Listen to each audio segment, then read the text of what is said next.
తల్లికి వందనం. ఇది కేవలం ఒక పథకం కాదు, ఇచ్చిన హామీ నెరవేర్చాలన్న ఒక ప్రజానేత సంకల్పం.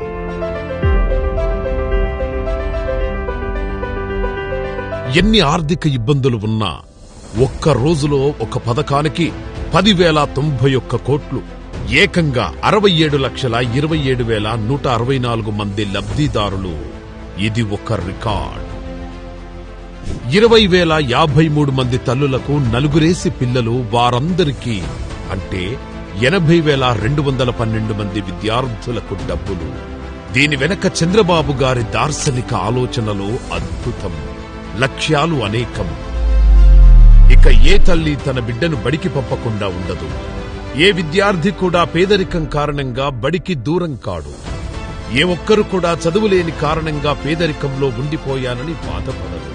పెంచి చదివించలేమనే భయంతో ఏ దంపతులు ఇక పిల్లల్ని కనడానికి వెనకాడరు.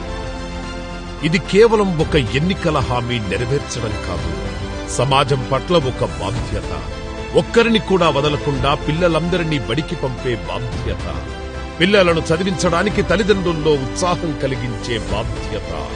అందరూ చదువుకొని పేదరికం నుండి బయటపడేలా చేసే బాధ్యత. పిల్లల్ని కంటే ఆర్థిక ఇబ్బందులు వస్తాయనే భయం నుంచి దంపతులను బయటపడేసే బాధ్యత.